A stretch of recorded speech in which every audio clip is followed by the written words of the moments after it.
Amen. You can take your seats this afternoon. It is a privilege to have the final service on Thursday morning to be preached by Pastor Rubi. Help me welcome Pastor Rubi to come and preach. Thank you, guys.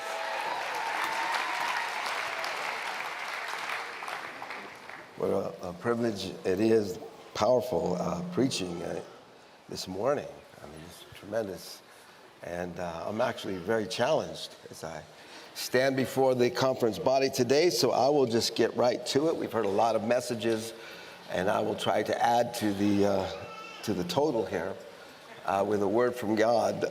I call this fathers of a whole nation, fathers of a whole people. Fathers of a whole people. I'm going to be reading out of Genesis chapter 32. There was a question that was posed to me a few years ago that stuck in my craw, and I think about it a lot. It's fueled some messages, some discipleship classes. But the question was, what's the difference between vision and ambition? What's the difference between vision, I see God doing something great, and just personal ambition to want to be great? And I have two simple answers to that, not complete answers, partial answers. One would be, only the process of life can reveal what someone is truly willing to do, right? You know, like it says in the Bible, a faithful man who can find, everybody proclaims, their steadfast love, but time will tell, right? And the second one is to constantly ask yourself what you're really after, what you really want. And that sounds easier than it is. It might be easy for the Spice Girls to answer that question, but some pastors really want.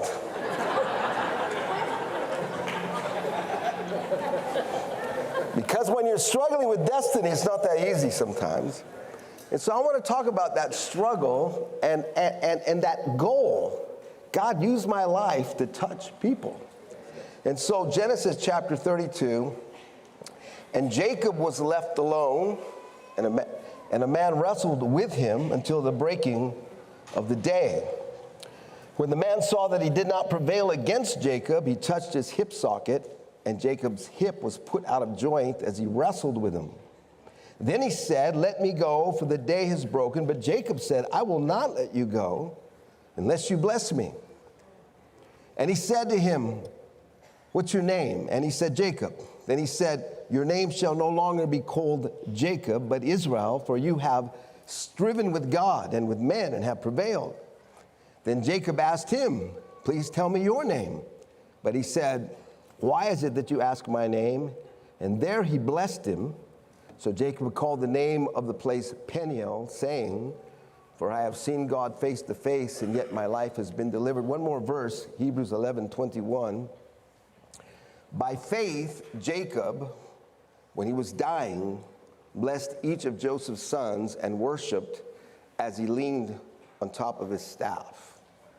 I want to bring a message I call Father of a Whole People. And I'm going to tell you where I got this title from.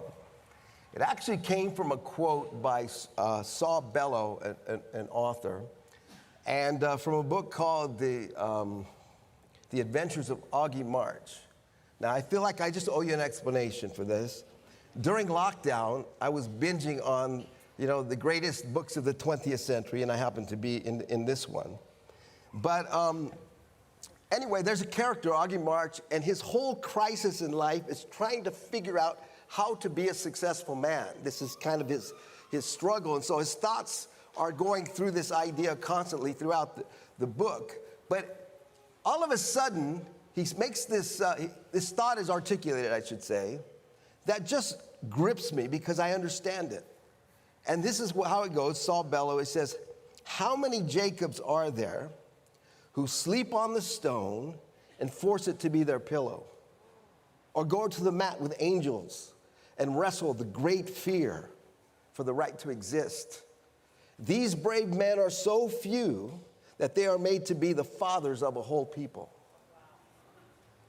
And so he's talking about this struggle with identity, purpose, goal, aim, values that I think is so central to whether or not we are able to even produce the people. So I want to begin by talking about Jacob, the unlikely Mac Daddy.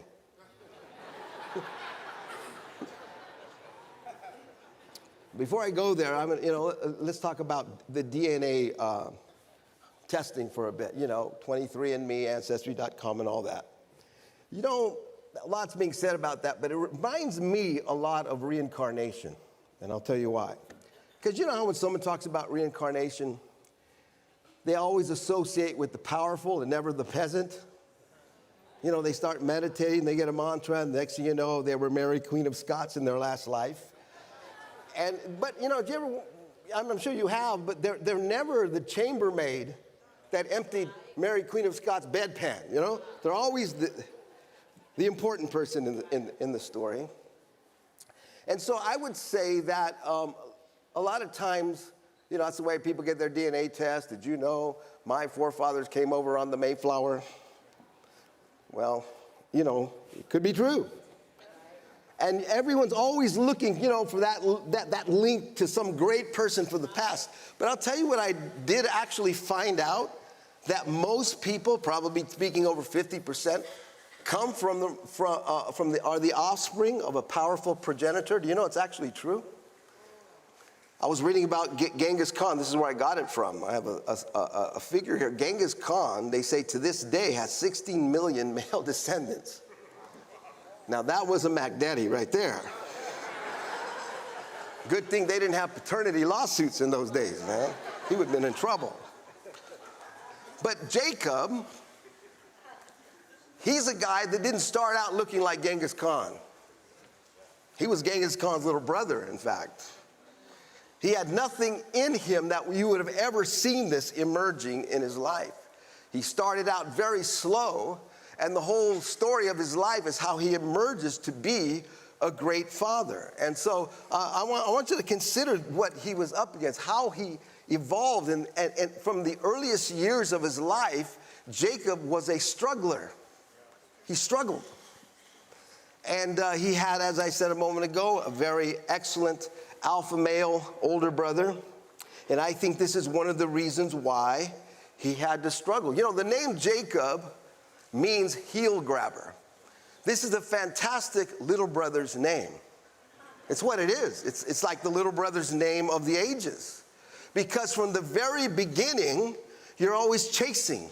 You're chasing your older brother. You're chasing their abilities. You're chasing. Now, I come from a family where we have 5 brothers and a sister. And I'm the second to the last brother. Richard's the one behind me. And I will just tell you a little bit about our experience here. Herb is the one immediately older than myself and Richard. And Richard and I grew up looking up to Herb. Now, that's not a sentimental statement. That is a positional statement.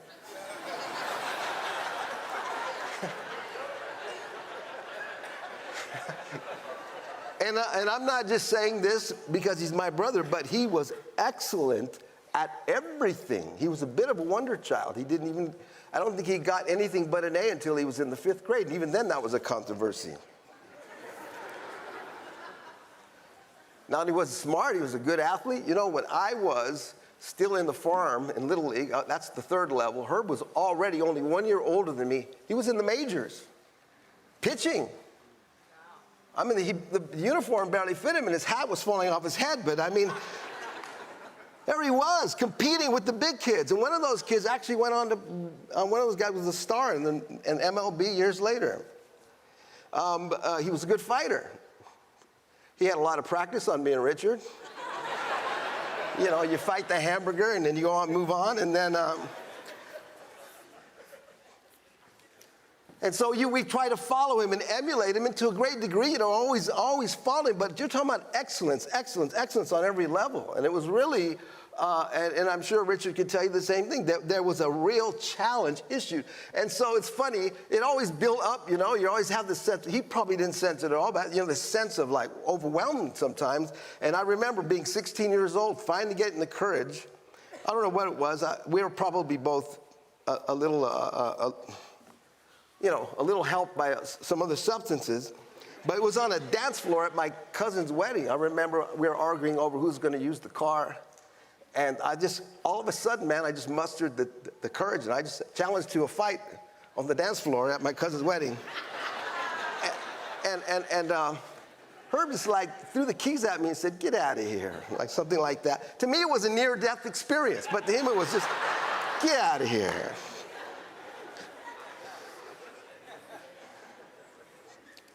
So you got to scrap. And I think that one of the things that Jacob learned early in life, he had to scrap. Nothing came easy. His brother, everything was good. He was a struggler. But there was something about that struggling and the fighting that prepared him down the road to be a father of a whole people. We see in Jacob, for good or for bad, he was willing to do whatever it took. That's what a scrapper does, right? If you have to throw dirt in somebody's face, that's what you got to do. If you got to trick your brother out of his inheritance, wait till he's hungry. You know what I mean? You got to do what you got to do. That's the only way he could compete with his brother, was having to scrap.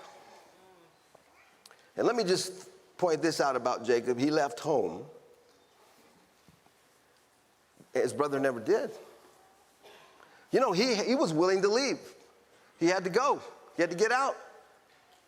Some of you guys, you want to do something great for God, but you can't even part ways with your Star Wars comforter that you grew up with.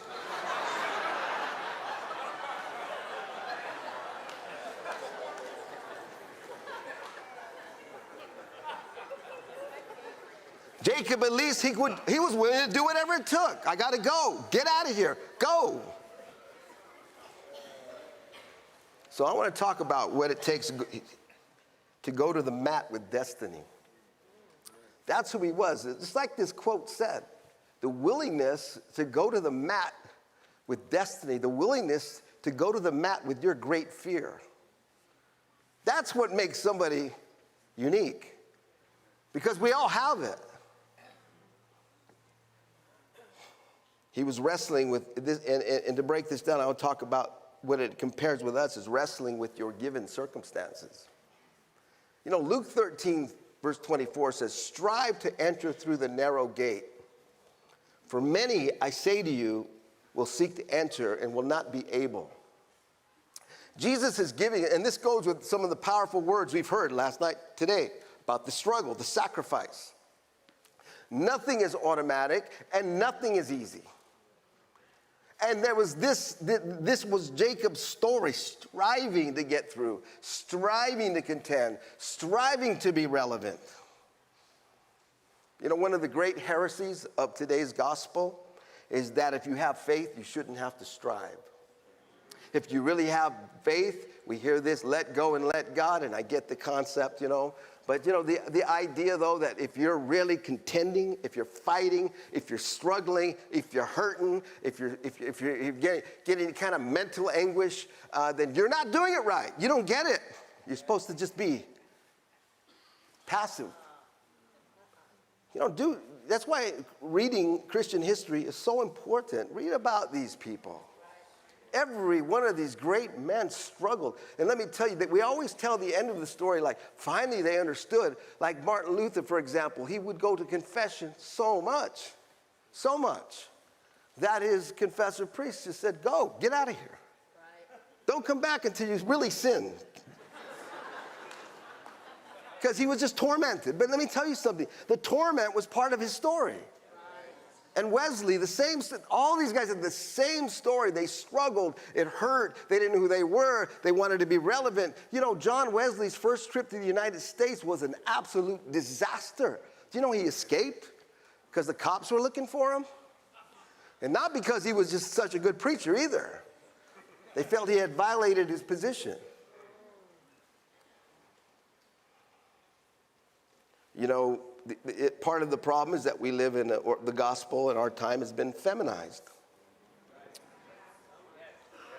Like someone asked me, Pastor, and it was a good question. He said, okay, aren't we just supposed to surrender to God? You know, I guess someone had been ministering to that, surrender. And so I said, well, yeah. But he goes, if we surrender to God, don't we just kind of like, like a woman faints in the arms of King Kong? I just surrender to God. No, that's not how I interpret surrender. I interpret surrender as you're surrounded. Come out with your hands up. Drop your weapons. That's surrender. Drop your pride and your arrogance and your self-will and everything you've actually wrapped your life around. Come out with your hands up. It depends on how you want to look at the word, I guess. But all the great men of God throughout history struggle. They struggle with various challenges, various situations, and various things. And that's what creates in that person the kind of DNA that goes forward. I was talking about progenitors. Our progenitor, as we know in our family, was a captain. Came over in 1740, circa 1740, to New Mexico, was given a land grant in the Albuquerque area. It sounds impressive, but when I had a class in New Mexico way back when I was there, we had a textbook about New Mexico history called The Miserable Kingdom. That was the name of the textbook about New Mexico history. And it was a statement that actually came from a Spaniard that said, "Get me the heck out of here." It was not a nice place to be. But what it is you get people who go to these places who struggle. It's rough, it's hot, it's thorny, it's whatever. You're surrounded by others that don't want you there. But you have to wrestle with your circumstances. You're waiting for the perfect set of circumstances to make your move. It's not coming. You have to wrestle with yourself. This is one of the great ideas of Jacob's story. Jacob was not an easygoing person. He was fighting with everybody. And he fought with himself even worse.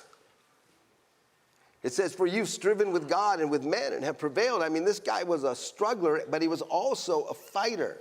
And let me just let's talk about his character for a moment. But I have to just throw this in, for good measure. We've all heard of Jacob the deceiver, but it's only fair to note that interpretation of Jacob was Esau's take. I know you guys all preach your Jacob the deceiver sermon. But it's exactly the same name as James. It's exactly. I've never heard one sermon on James the deceiver. Not one. But it's exactly the same name. So but we do attach that idea for a reason. Because Jacob, this guy, was a deceiver. This was one of his character flaws.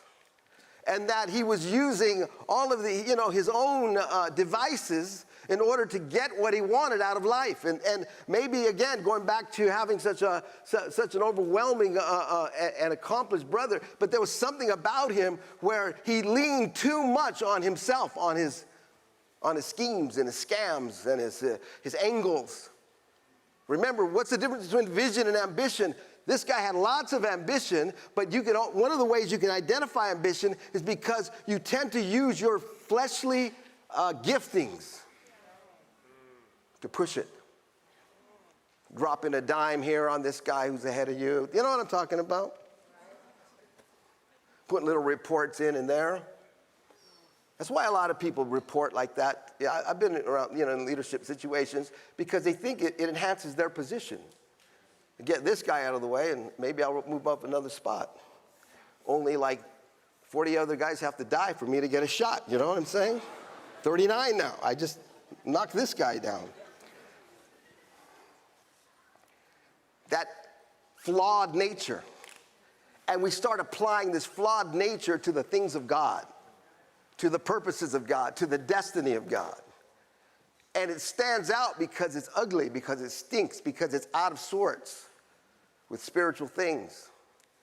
Romans chapter 7, Paul said this well-known passage, "For I delight in the law of God in my inner being, but I see in my members another law, waging war against the law of my mind and making me captive to the law of sin that dwells in my members." wretched man that I am, who will deliver me from this body of death? Now, I believe as I read that in context, my personal feeling is that he is in many ways referring to who he was at the time he met Christ. He's a religious man. You know, he wants to go, he's going places. He's getting notice. He's getting advancement.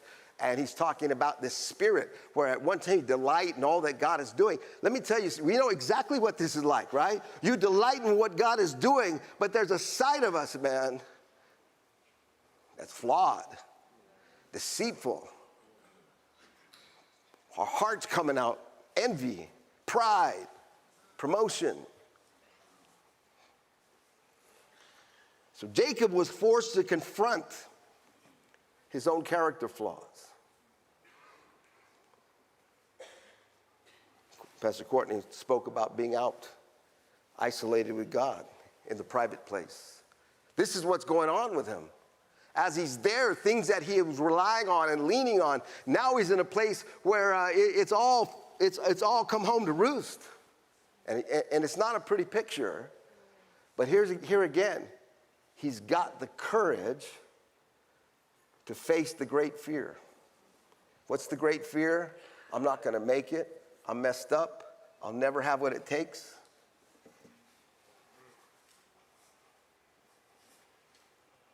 He was forced to face his character flaws and the relationship problems that are always connected to those character flaws. You know, Esau's beef with Jacob was not totally unfounded. You know what I mean? And then you can go into all the little events that took place, not just that, just the way he dealt with them. When Esau was coming, he sent his servants, his wives, everybody but him, you know? He wasn't the most straightforward person. Right. And yet we see something was still developing in his character because God was bringing him to a place where he had to face himself. And he was willing to wrestle. I love the statement of Peter, which I think I've referred to all my Christian life. Times of trouble, chaos, disruption, departure. Remember when those people left in John chapter 6 after Jesus said, unless you eat my flesh and drink my blood, you have no part with me. And then it turned out to be a terrible church service. All these people departed from Jesus. And Jesus turns to them and says, are you going to go with me? And Peter answered, Lord, to whom shall we go? You have the words of life. Now, that revelation will never come unless you see the bottom of something. Unless you see the disappointment of something. Unless all your ideals begin to collapse and what you thought was going on and you thought who loved each other and who didn't love each other. And suddenly, what are you going to do now? Right. And by the process of elimination, he says, where else?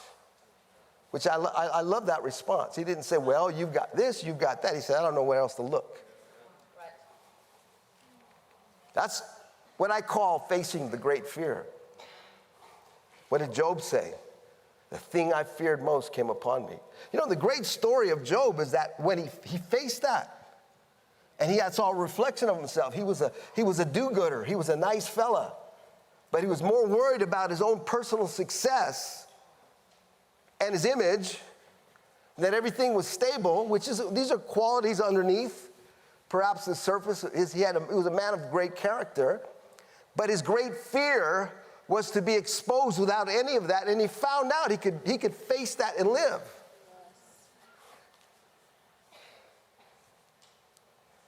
We want to be a father of a whole people. Well, what kind of people will they be if dad has never struggled? You know, my father, he had to work early in life. He was 13 years old. He used to love to talk about being a bellhop at the Fred Harvey Hotel. It was in Winslow, Arizona. It was on the path, you know, Chicago to LA. The train had to stop there, and oftentimes movie stars would stop there. And listen, my family used to tell a story. My dad was a bit mum on it. Said when he was 13 years old, There was an actor by the name of Tyrone Power that was staying at the hotel. I don't know, some of you might know who he is. I had to look him up on Wikipedia. But, you know, my dad moves all these, in those days they had chests, you know, and differently, and he moves all this stuff for him, and he gives him like a penny. And the story, family story goes probably about, my dad flips it back at him and says, I think you need this more than I do. And the guy was so taken back by that, he pulls the dollar out and says, here, kid, get out of here, you know. But if you knew my dad, he had a little bit of a chip sometimes, you know. I could see him doing that. But, you know, somebody that goes in front of you, that struggles, that fights. I don't know if I would have liked that story any better if he was the guy at the, you know? I like the struggle story. So what I'm coming to here is talking about how Jacob became a father for the ages. And I come back to this line here, what do you really want? This is what this story is about. What do you really want, Jacob? Do you want to just be as good as your brother? Want to be able to compete? Want to be captain of the football team? What do you want? And so as Jacob struggles through all of these things, and he's going to the mat with his destiny, it's right here that he realizes what he really wants. And he said, I won't let you go until you bless me. You remember when you got saved? That's what it was. God, I just want to do your will. I don't care what the results look like anymore. I want to follow you. I want to be a man of integrity. I want to have a genuine anointing on my life that touches people, and I'll let you count up the box score later. Jacob didn't know what was coming later. He had no guarantee. All he knew was he had struggled, ran. Now he's here and just said, I'm not going to let you go until you bless me. What does that mean? I don't know what that means.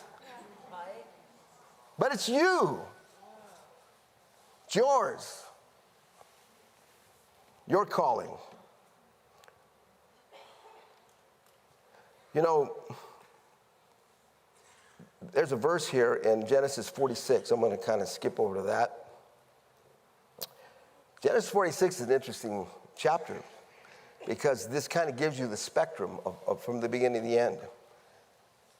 You know, this is when Jacob gets his encounter where God says, I am the God, I'm God, the God of your father. Do not be afraid to go down to Egypt, for there I will make you a great nation. So he reiterates to Jacob what has been spoken to Abraham and what has been spoken to Isaac. Now it's coming to Jacob. But verse 27, the end of that chapter, says something very interesting you need to reflect on before you get the wrong idea of what great nation means. He said, all the persons of the house of Jacob who came into Egypt were 70. Think about this for a second. You know, we do Jacob, the great man, the father of a whole nation. At that time, at the very end of his life, he had whittled this thing down to 70. Now think about it for a second. Go back to Abraham, 318 servants in his house. Not only were they servants in his house, they could all fight as well. And then you even go to Isaac, who struggled a bit. But even Isaac, it tells us that he had many possessions, flocks, herds, and many servants, so that the Philistines envied him. So here's super successful Abraham, super successful Isaac, his father, and he's stuck with 70, his deadly dozens. At the end of it all, all the work these guys had done, this is what he's left with. At the end of it, you take a snapshot of Jacob's life, and you would say he's a father of nobody. But you know the difference was? He was the father of 12 sons. I want you to think about that for a second. Sons, not servants, not clones. Sons. Now, we have a lot of parents in here. And I don't have to tell you as a parent, your children are not your clones or servants. And if you don't figure that out, they'll educate you.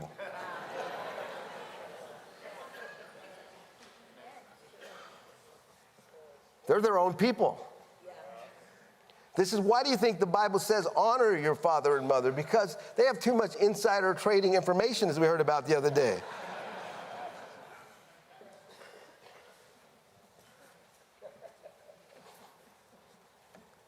And he had sons that were as different as can possibly be, flawed, challenged, excellent here, not so excellent there. But what it boiled down to, remember the 12, who did Jesus end up with? He had 12, well, 11. Depending on what day you're looking, you know. But there are 12. That's all he had. And they're kids. And they're all skinny, and they're all hungry, and nobody was looking that good.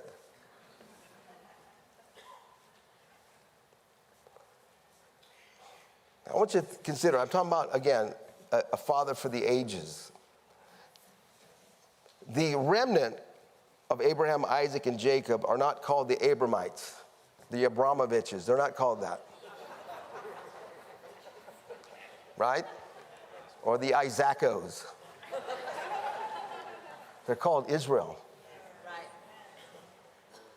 So who had the greater destiny? Now they all worked together. But even in Jacob's day, 70 people.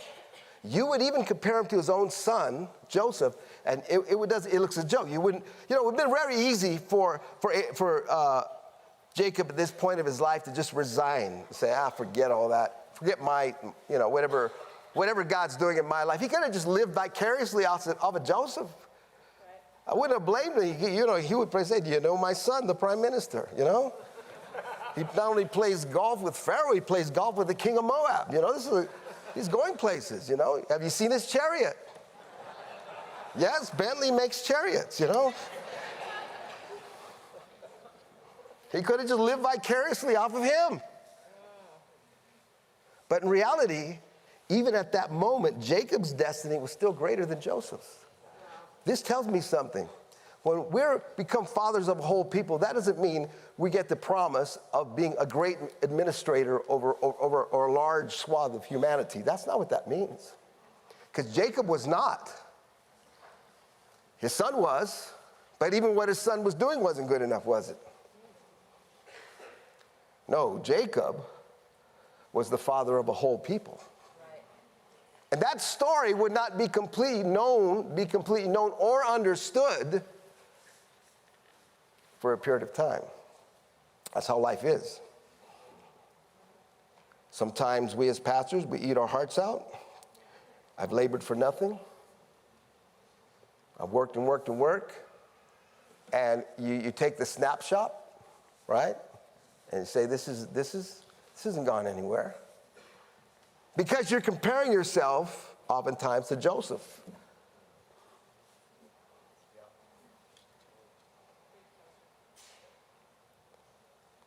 I want to close with an illustration here. We're going to pray. That's why I'm going to leave a little time here. The story of Adoniram Judson, and this kind of ties into some of the things that are being said. One of the reasons why you talk about what happens to a movement, if I could say that after being saved for 40-something years. You stop counting after 25.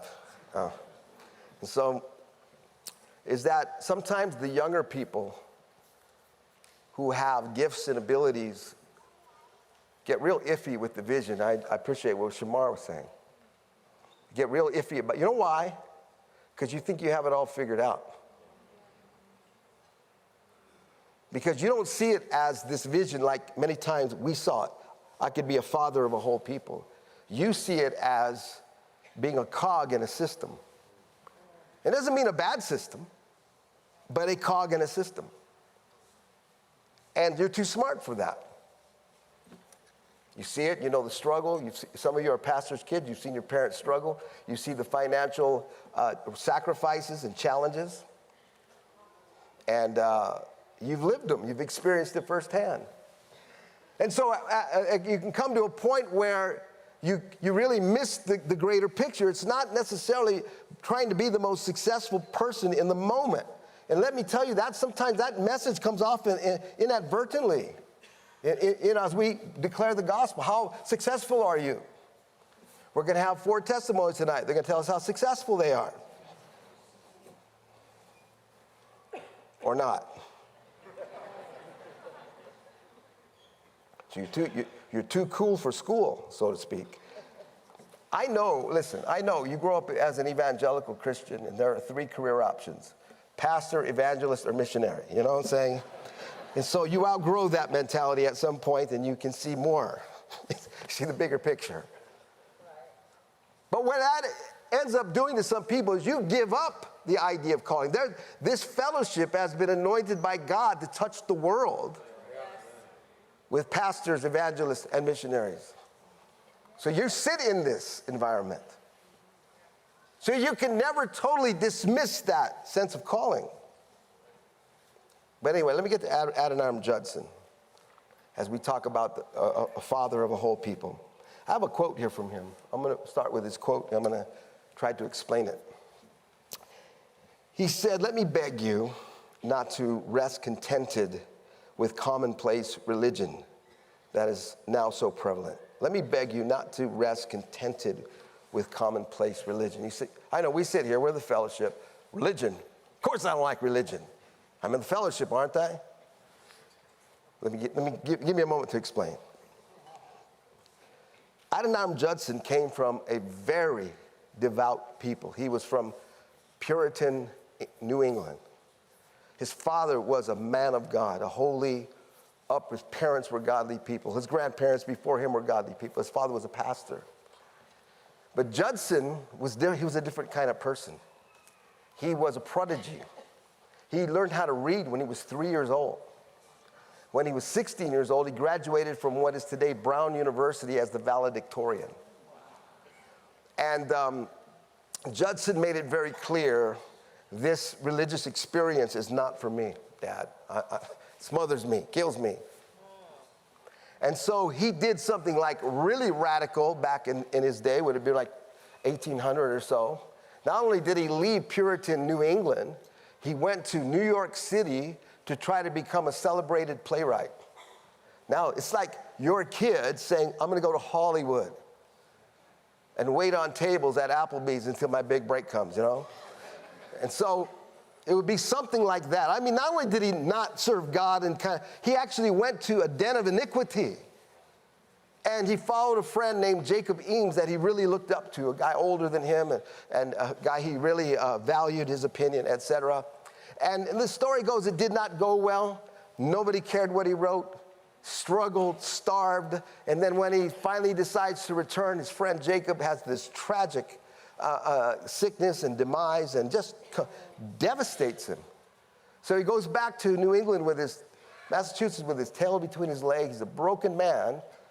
And he says, okay, God, what do you want from me? Of course, in those days, you know, if a guy says, okay, I'm going to get right with God, he went to Andover and started studying theology. Still didn't know what he wanted to do. And he was still a little bit, you know, he got saved, but he was still a little bit agitated, you might say. But he served God. He graduated with honors. He was such a brilliant guy that they offered him immediately an assistant pastorship in Boston. Now, let me just take you back to those days. That would be like his dad told him, you've got it made. This is something that his dad, you know, would have dreamed about. Assistant pastorship at a large, prominent church in Boston was like, you're going to be a great man of God. You know, in those days, sermons were the entertainment. They would print sermons of the big pastors in the Boston Globe and the newspapers. I mean, this would have been like, this was it. He was making it. But Adoniram Judson did not like commonplace religion. He was tired of it. Some of you guys relate to what I'm saying. You find it routine, mind-numbing sometimes. And so, you know what? He didn't say, oh, I'm too good for this. Oh, I'm too smart for you guys. Oh, I know how this goes. I watched my dad. You know what he did? He said, I want to be a missionary overseas. He only had one problem. There were no such thing as missionaries overseas from the United States.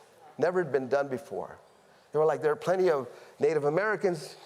No, God is calling me overseas. And his vision was to go to India.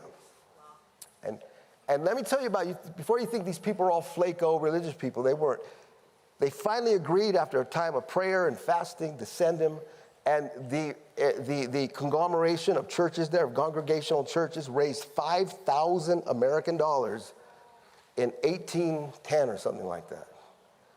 That's a lot of money. And they sent him and this other couple, they sent them to India. When they got to India, that was about the time of the War of 1812, so we know when they got there, 1812. And England controlled India, would not allow them to stay, so they shifted over to Burma. That's how he ended up in Burma.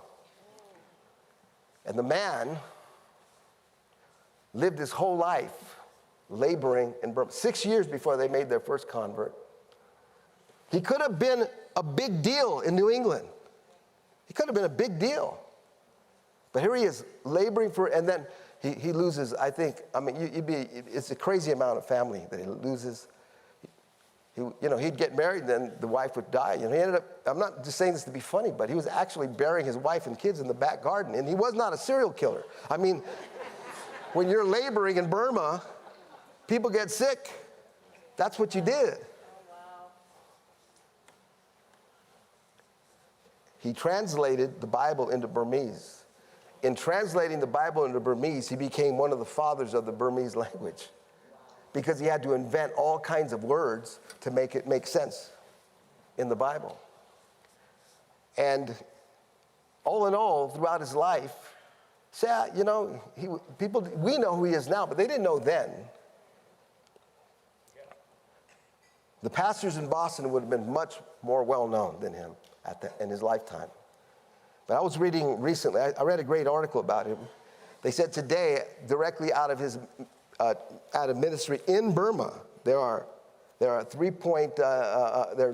3,700 churches related to his original work, and 618,000 members make up those churches of Judson's labors today in one country. We're not talking about other countries, in that country. That's what I call a father of a whole people. But in his lifetime, you would not have seen that. And so I go back to the question as we close. What do you want? What are you after here? What are you really looking for? To be honest, I want to be celebrated.